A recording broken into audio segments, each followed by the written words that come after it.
Champions. Welcome back, Mr. Chambers here. Today I'm going to be starting reading another book. This is called Ungifted by Gordon Korman, published by Scholastic Books. For this reading, what I'll be doing is I'll be making a video for each chapter. There's 27 chapters here in the story, and in the descriptions of the video, I'll leave something for you to do to show that you were listening to this. It's alright if you don't post responses, if you're just here to listen along and hear a good story. So, I'll try to keep my introduction short each video. The questions will be down in the description. Each chapter will have its own video. And with that being said, I'm going to begin today with Chapter 1 in Ungifted by Gordon Korman. Chapter 1, Unearthed. Donovan Curtis, IQ 112. I want a refund from Ancestry.com.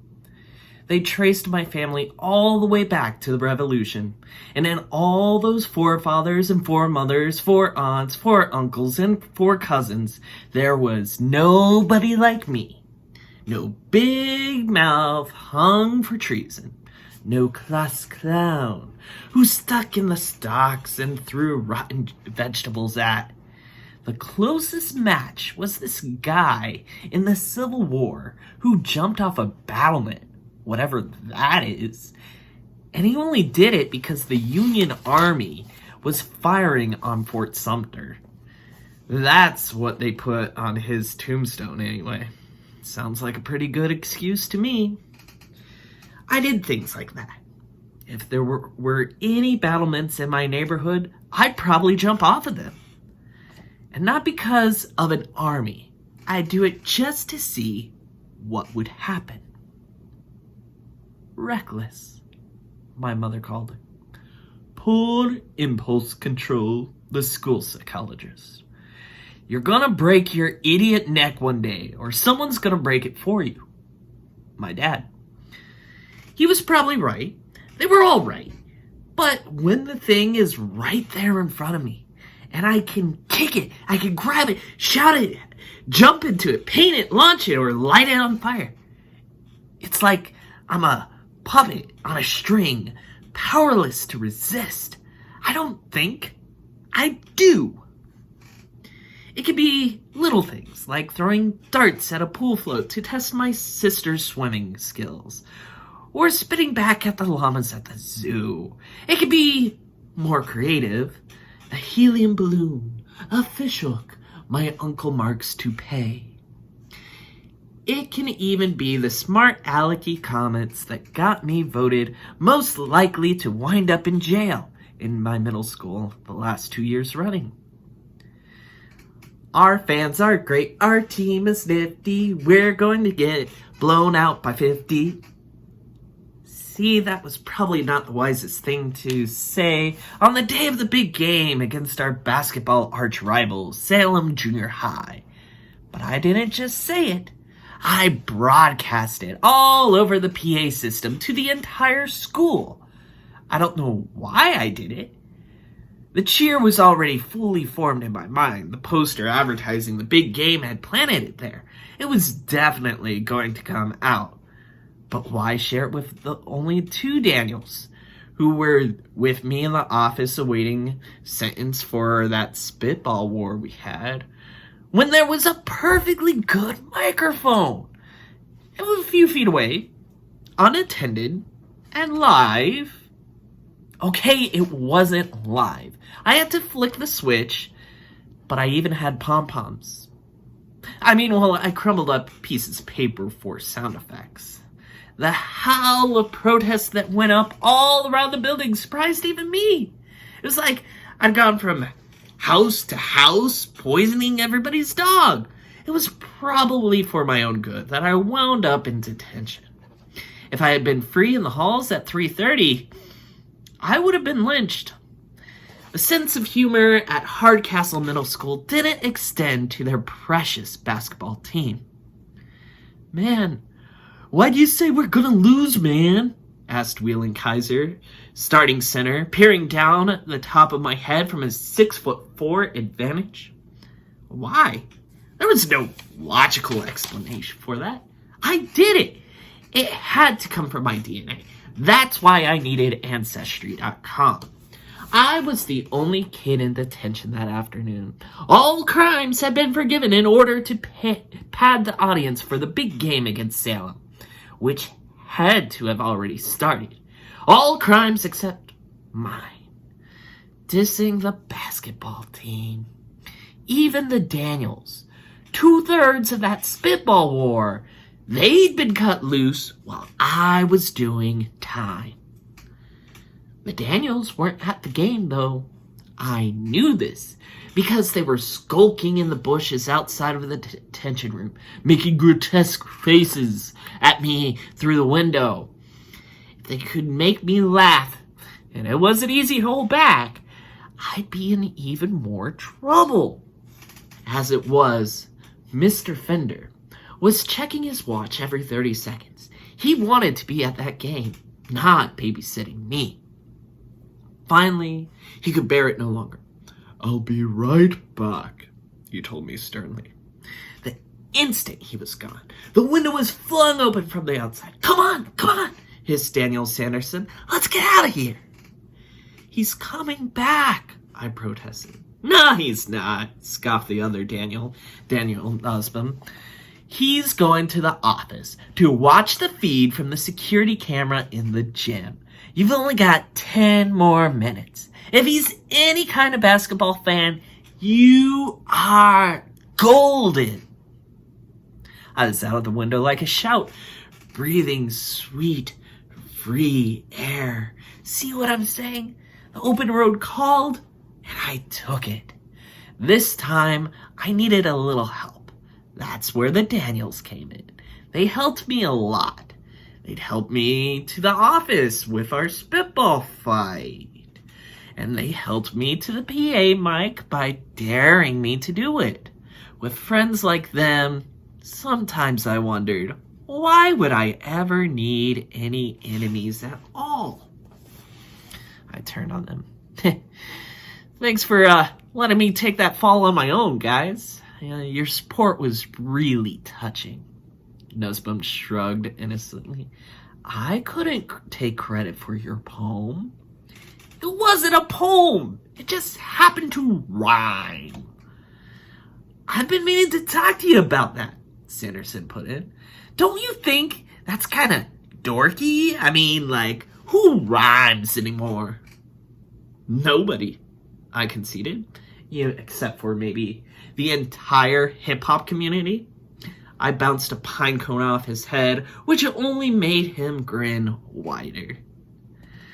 We were at the top of the hill, looking down at the gym that we shared with Hardcastle High. The parking lot was jam-packed. A roaring cheer spilled out of the building. "Man, you couldn't fit a Hot Wheels car in there," Nussbaum explained, taking in the crowded lot. "Salem versus Hardcastle. That's the place to be." "Let's go check out the score," said Sanderson. "We can see if our nifty team will lose by 50. Yeah, Donovan. Nice school spirit," Nussbaum added, like he had any. We started down, the Daniels jostling each other absently. A kind of friendly belligerence came naturally to those two. Maybe they were descended from the Hatfields and the McCoys. I'll bet the Daniels had never checked it out on Ancestry.com. And then the moment was upon me. Must have passed that statue of Atlas 1,000 times going back and forth on the campus of Hardcastle Public Schools. Yet somehow, it was like I had never seen it before. It was not the Titan's broad, powerful shoulders supporting the bronze globe of the world on his back, and heavens that seemed so different. But since when did Atlas have such a big butt? Seriously, I knew he was a Titan, but I didn't know that the most titanic thing about him was that caboose. He looked like a reject from The Biggest Loser. Suddenly, I was strutting toward the statue in an almost trance-like state. I picked up a fallen tree branch, and I made my approach. Noticed my zombie-like concentration. Dude, what are you doing? I didn't answer, and he didn't really expect me to. He knew me. Well, they both did. I cocked back the branch and unloaded a home run swing. The impact vibrated up through my arms, to my brainstem, and to every cell of my body, and the branch shattered in my hand. I have to say that this was always the best part of it for a guy like me. That split second the tomato hits the car. The very brief flight as I drop from the edge of the roof to the pool. The instant that balloon lifts the toupee and the sun's rays glint off that shiny bald head. Or in this case, a gong sound from the statue's bronze behind. Oh, the payoff. It was usually downhill from there. Sometimes, literally. Atlas shivered as the vibrations traveled through his metal body. The celestial spear shivered too, rocking dizzily on his muscular shoulders. At that point, I noticed for the first time that sculpture wasn't a single piece of metal, but two bolted together at the nape of the Titan's neck. And corrosion is a terrible thing. It was all in slow motion, but there was nothing you could do to stop it. With a crack, the bolt snapped, pieces whizzing out of sight. The ball of the world and heavens toppled and hit the ground with a whump. I was still wrapped up in the deed, lost in the moment.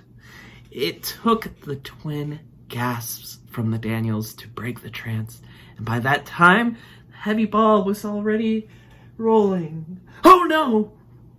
The big bronze globe careened down the hill toward the gym, picking up speed as it went. I ran after it, although what I thought I could do to stop it, I have no idea. Help me! I called to the Daniels, but they were heading in the opposite direction. They liked to watch me do stuff. They had a lot less interest in hanging around for the consequences. Heart sinking, I projected the course of the runway globe. The prognosis was not good. It was hurtling straight for the parking lot, where a lot of innocent cars were waiting to get bashed in. Desperately, I threw myself headfirst at the juggernaut. When my shoulders struck the heavy metal, it felt like running into a brick wall. If it changed the direction at all, it was a millionth of an inch. Flat on my face now, all I could do was watch. The globe screamed down toward all that expensive machinery, bounced off an upturned curbstone, and caromed toward the building. The cars were safe, but the world and the heavens were now on a collision course with the basketball game. It pulverized the glass doors, sending up blizzards of shards that obscured the entrance.